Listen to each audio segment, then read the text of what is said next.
again to another session of On the Couch with McNeill Real Estate. And today we have Angela from Double Bay Conveyancing. Welcome, Angela. How are you? Very well. Thank you for having us. Yeah, good, thanks. It's been brilliant.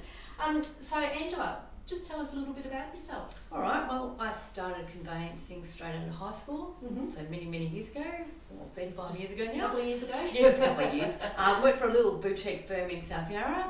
So I started as the junior. The law clerk left after 6 months and he decided I could take over her job. Great. Back then there was no packages, nothing, so it was all self-taught. Yes. I kept everything I ever did just to learn and taught all his juniors after that. Left there when my father passed away. Worked for the police credit card for a little while, doing their mortgage work. And then I temped for a while for legal people, and my goal was to work at First and Kelly. That was in Dandenong because it was the biggest law firm in suburbia. So I worked there until I had my son.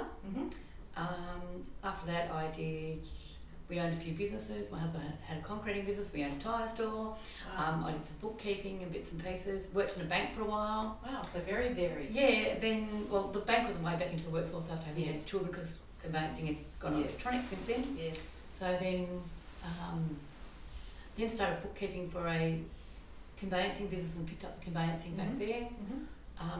That went under, that business, unfortunately. And then I worked for another one.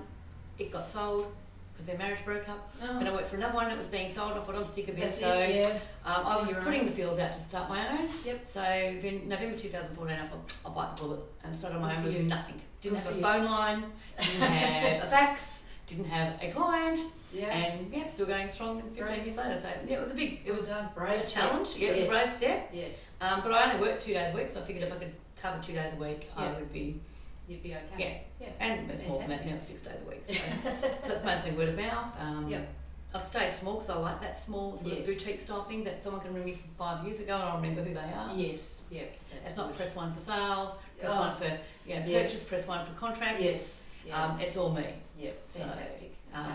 Which is quite good because like a lot of older people like that because they don't quite get the technology of different departments and different people for each stage of their process.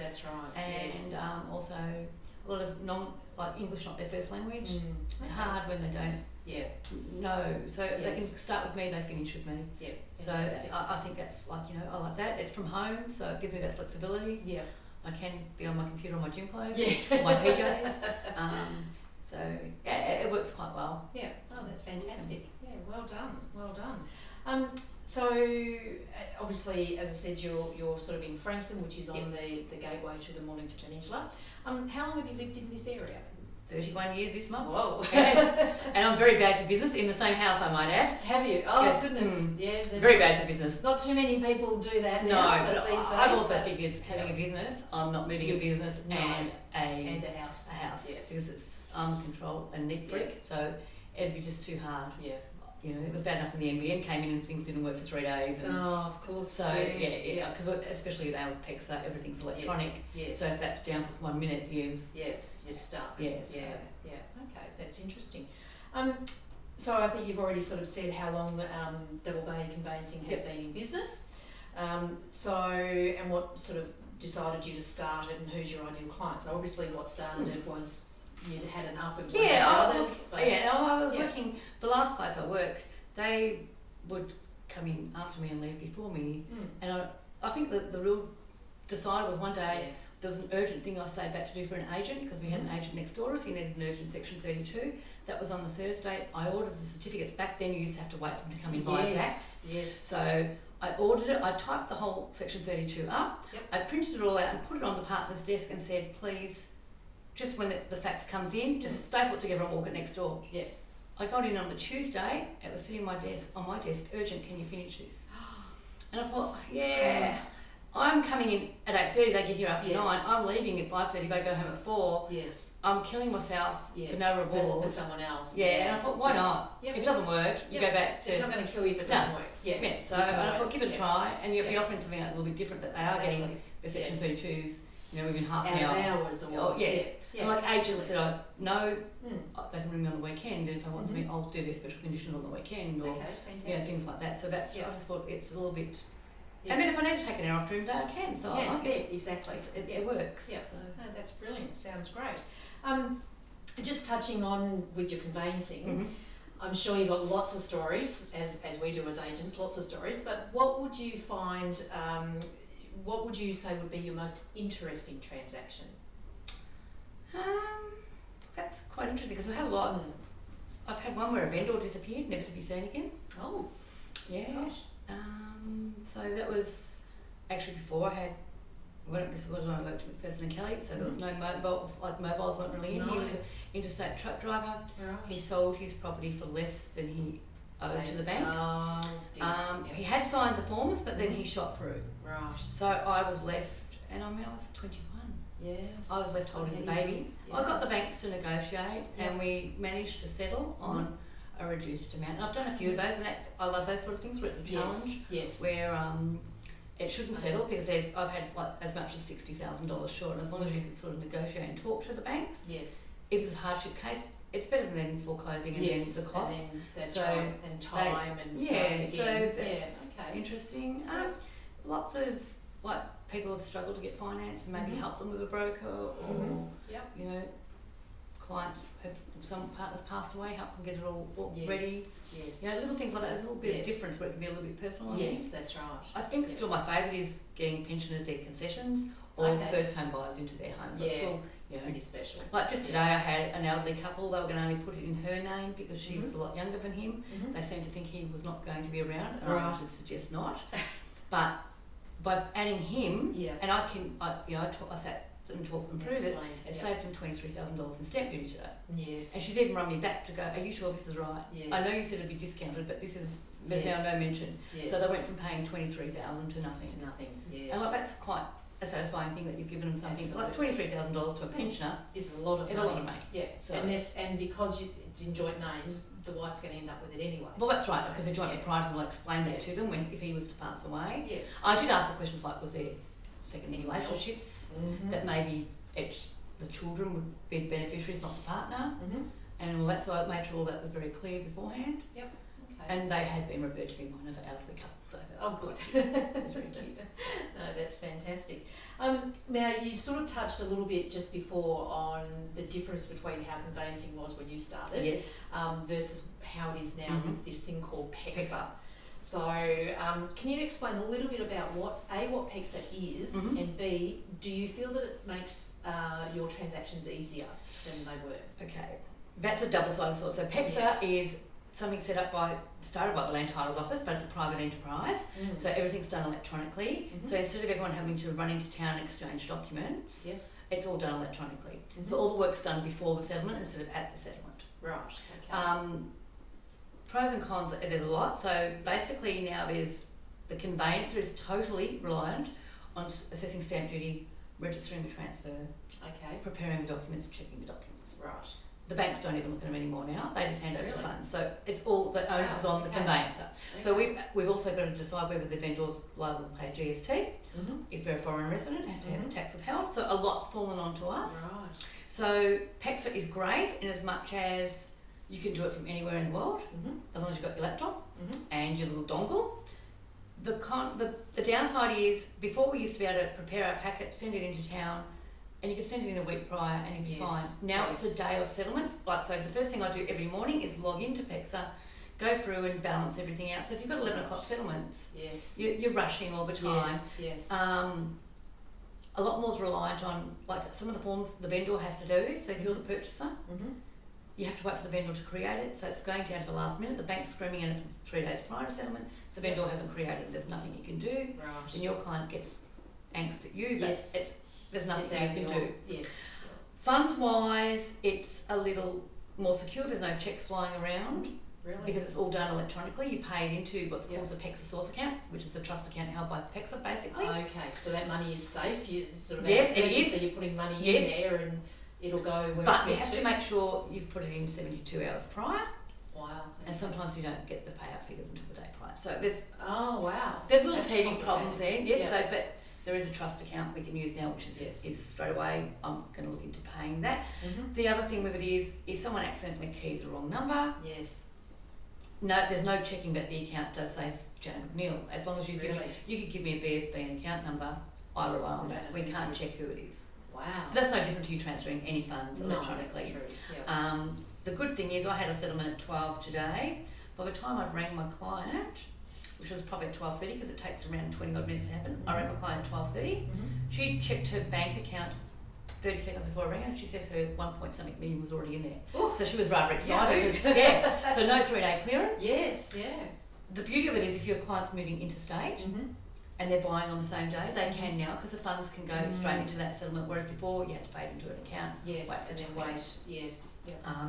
There's a lot more data entry now for us. Yes. So we're basically doing the same thing 3 times over. Once for state revenue, once for PEX, or once for our own computer. Right. Yep. So technically, I've put my fees up minimally, but really, so you're working a lot more for the same amount of work. Right. Yeah.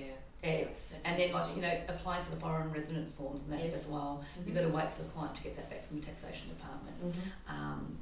You've got to decide whether the property's liable for GST, which anyone who hasn't got an accounting background doesn't know. Doesn't understand. Yes. So there's all those little things, and ultimately we're liable if it's wrong. Yes. So it's a lot of onus on us. Yes. I refuse to give anyone details over the internet for accounts because there was a local conveyancer who got caught like that. I'm sure you. Yeah, I know. We've got the instructions. Yes. Don't send or receive any account details. I actually screenshot mine on a phone and send it to the client as well. That's probably better. Yeah. And if they have got a fax, I fax. Yes. So I go with the triple. I'm actually asking them to return anything with account details on in hard paper form. I'm actually finding a lot of clients are delivering stuff back to me instead of posting. So it's a little bit of a shift away. Yeah. So Australia Post probably accounts for about 10% of my mail now, whereas before it was 90%. Right. So everything comes, but clients are dropping it back. Everything can be signed digitally, which still concerns me a little because you're not actually seeing who's signing who's signing it. Yes. You can email it and they can sign. So a lot of husband and wives have one email. How do you know if the husband's actually signed it? So I'm still getting hard signatures. I'm very old-fashioned like that, but I just do like that little bit of a double indemnity. No, that's makes sense. And they're just little checks I've put in place for myself because it is only me. There's not another set of eyes. Yes. So if I'm doing that, it's sort of a procedure. I'm still following like a paper procedure, even though a lot of it's electronic, because there was good bells and whistle checks in that old system. That's right. Yeah. I just keep that up just for my own. Okay, that's a good idea. Yeah, it's working. And if quite often I like for vendor and purchaser. And if I do, is there a conflict if you do that? There's only a conflict if something goes wrong. Right. So you get your clients to sign an indemnity, and as I always tell them, it means I'm only fighting with myself. And it works quite well, but I still send out the letters as though I was sending it to another conveyancer. Okay. Because then the process is in place, and you can't forget something. If you're following the steps, so you're just kind of opening 2 files. Yeah, always opening 2 files, but So I still do the letters as though I was writing to another conveyancer. Right. It's quite funny. And I have had people say, "Why did you?" Do you ever argue with yourself? Because I'm always right. No, but it actually is really good because you know what's happening. Yes. And in some ways it actually avoids issues because you know both clients. So instead of having to go to someone and ask a question, wait a week for an answer, that's right. You basically get an instantaneous answer. So it's quite good like that. So. Yeah. No, that's fantastic. So just touching a little bit, obviously Section 32s, what sort of services are you currently offering to people? Yeah, so I always do my Section 32s for free because title search isn't that expensive. The only time they need to pay for anything is if there's an Onus corporation, because the Onus corporation does charge them. Yes. And bear in mind with anything like that, you've got to wait 10 business days from the time they receive their payment before they give you the certificate, and they make you wait the 10. Yep. If you want it quicker, they charge you $350. Wow. So that's the only time I'll charge, or if it's an auction, of course, because that needs a full set of brain With my Section 32s, I try to do them the same day. If it's really busy, it might be next day. If I know it's urgent and they've got to buy it, I'll do it straight away. And, it takes fantastic. It takes 5 minutes to get a title search back. Wow. And then I'll do it within the hour because that in really good times that can make a difference between that property selling and the property next door selling. Which one's got the paperwork in line? You're right. Yes. So because quite often buyers will just see which vendor is ready to sell first. Yes. Or if it's like to people offering and there's not many properties, they want to get in there before someone else beats them to it. Correct. And I mean that helps. Yeah. Okay. No, that's fantastic. So how do people sort of find you? How do they access your services? Most of it's word of mouth on repeat clients now. Referral basis, of course, but Yep. I think your most rewarding is your word of mouth and your repeat clients. Yes. And a lot of it is that now, I suppose, after that long. And I mean, they say the average turnover is people move every 7 years. But I have had people like from 2017 renew and think, you know. You haven't even been there very long. What's happening? Yes, or even from 2010, like you know, it's like they've been there. Oh, I suppose, hold on, I've been going 14 years. I've had people right back from the very beginning. So yes. it's that maybe they keep your card or something that reminds you. A few mortgage brokers. Agents, of course. A builder, one builder I do a bit of work for, but we built through them some private properties, and then I've just done their work for them, so they have a very bit of people buying. Okay. So that's quite good. And a lot is, I suppose my children have become worthwhile now as my friends. About time I got something back from all these children who used to sleep all over my house. So I've done a lot of they're that. all starting to buy homes. Brilliant. So that's good. No, that's good. Yeah. Fantastic. It's a good that way. Yeah, exactly. Is there anything else you'd like to mention today? I sort of think maybe one of the big things I sort of point out to people is look at what they could possibly be entitled to. I think a lot of people miss out on entitlements. A very interesting one is you could have owned 20 investment properties and you go to buy your first home and you're still entitled to the first home owners grant. Is that so? Yeah. Wow. I know. That's a bit of a shock, That's isn't interesting. it? So, I mean, the first time I heard that, which was like probably when I was still a junior, someone told me that. I said, no, not possible. And I looked into it. Right. And that's probably one of those little things I've kept hidden like up in my little memory box. And the concessions. There's a lot of people, especially for self-funded retirees, who may not have a healthcare card. Okay. But my main thing to them now is to go to Centrelink and check, because obviously deeming rates once have now dropped.